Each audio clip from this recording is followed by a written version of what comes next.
안녕하십니까. 6월 14일 토요일 오후 김경국TV 시작하겠습니다. 말도 많았고 탈도 많았던 이재명의 아들 이동호의 결혼식이 오늘 열렸습니다. 가족과 친지들만 참석한 가운데 비공개 가족 행사로 열린다고 했는데 좀 어폐가 있는 것 같습니다. 민주당 국회의원 전원에게 초청장을 보낸 것으로 알려졌기 때문입니다. 대통령의 아들이 결혼식을 한다는데 병원에 입원하지 않은 이상 불참할 의원이 누가 있겠습니까? 설령 다리가 부러져도 참석하지 않았겠습니까? 대통령실에서 축의금과 관련해서 초청장에 어떤 메시지를 남겼는지는 모르겠지만 특별하게 사양한다는 말이 없었다면 다들 고민이 많았을 것 같습니다. 축의금 봉투를 준비를 해야 할지 말아야 할지, 준비를 한다면 또 얼마나 해야 할지 상당한 고민을 하지 않았을까 싶습니다. 원래 공무원들은 부조금의 제한이 있죠. 그렇지만 현금으로 오가는 축의금을 누가 보지도 않을 것이니까 축의금을 받는다면 나름대로 성의껏 최대한 두텁게 만들지 않았을까 싶습니다.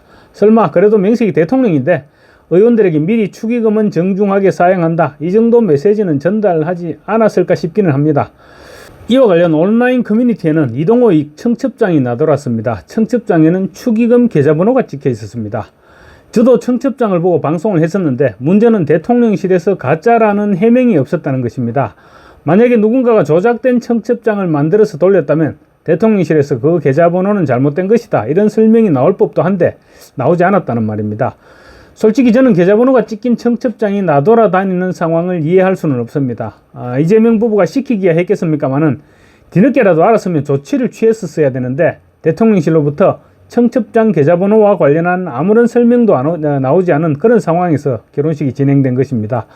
축의금 계좌번호가 찍힌 청첩장을 놓고 정치권에서도 우려가 나왔습니다.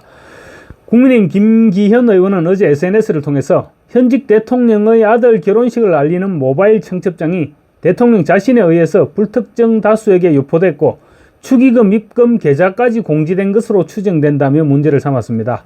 김 의원은 민주당의 한 의원은 이 대통령이 사법연수원 동기모임 단체 대화방에 청첩장을 올렸는데 누군가 퍼나르며 확산한 것으로 안다라고 했다면서 현직 대통령 아들의 결혼식 모바일 청첩장을 단체 대화방에 올리고 축의금을 보내는 은행 계좌를 공지한 것은 고위공직자의 도의적 처신으로 전혀 바람직하지 않다고 지적했습니다. 그러면서 대통령께서 축의금 계좌를 안내하라고 시키지는 않았을 것으로 믿는다. 대통령실은 즉각 진상을 조사하고 가짜라면 신속히 시정 조치하라고 촉구했습니다. 사실 이동호 군의 결혼식에는 여러가지 이해할 수 없는 일투성입니다. 이준석의 젓가락 발언으로 이동호의 도박 사이트 댓글들을 신부 측에서도 모두 알았을 텐데 또 상습 도박도 모두 알았을 텐데 과연 결혼을 하고 싶었을까, 그런 생각도 들지 않는 것이 아닙니다. 어떻게 보면 이동호도 피해자일 수는 있습니다. 여배우와 연애 사실이 들통나면서 따로 노는 부모에 또 친형과 형수에게 쌍욕을 해대는 아버지에 재판정에 불려다니는 아버지에 아마 엄청난 스트레스를 받지 않았을까 싶기는 합니다. 그렇다고 하더라도 젓가락 운운하는 댓글들은 절대로 용서받을 수 없는 그런 말들이기도 합니다. 대통령의 아들도 결혼을 했으니까 어딘지 몰라도 신혼집을 마련했을 것인데 집값에 또 비상이 걸렸습니다. 노무현 문재인 정권 당시 집값이 최대치로 올랐고 그래서 좌파 정부가 들어서면 집값이 또 오를 것이란 말들이 나돌았는데 그래서 그런지는 몰라도 서울 아파트 값이 9개월 만에 최대 오름폭을 기록하고 있습니다. 이재명 정부의 정책 가운데 부동산 대책이 첫 시험대에 오르게 된 것입니다.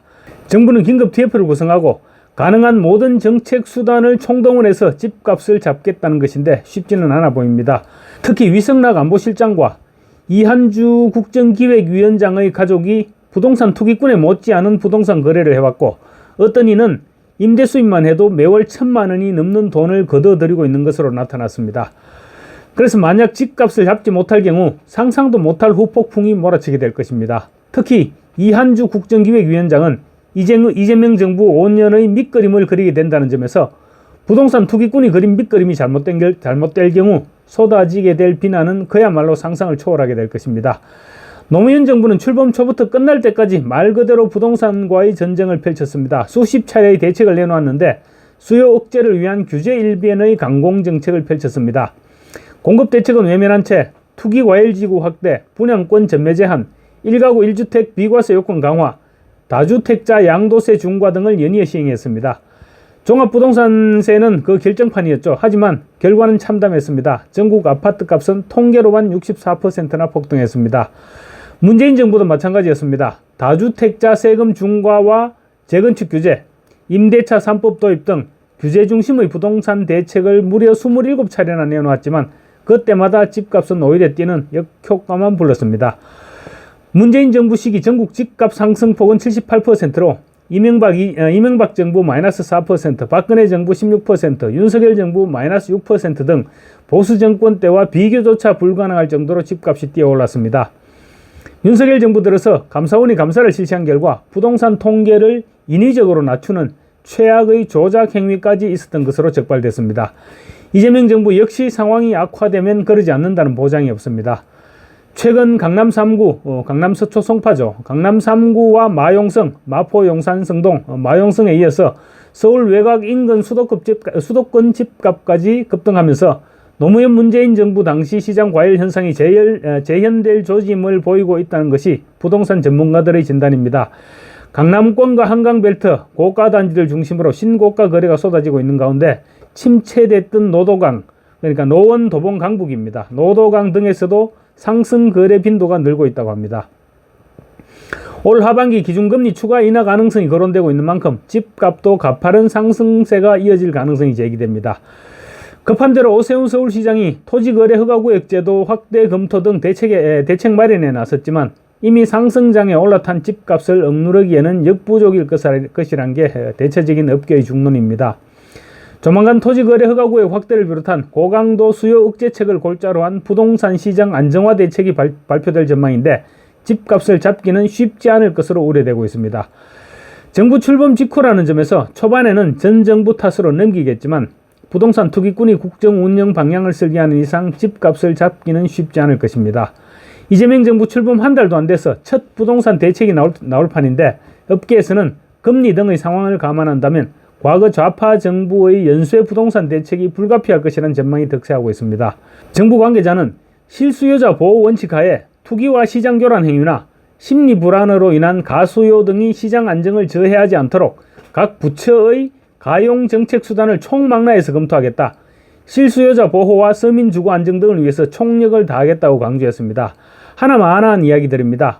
부동산은 결국은 심리적인 영향에 좌우되는 경향이 심할 뿐만 아니라 좌파 정권의 정책 기조에서는 집값이 오르더라는 경험칙도 작용할 가능성이 높아 보입니다.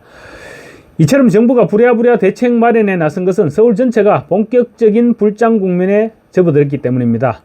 앞서 지난 12일 한국부동산원이 발표한 주간 아파트 가격 동향에 따르면 서울 아파트 매매 가격은 0.2% 오르면서 19주 연속 상승세를 이어갔습니다.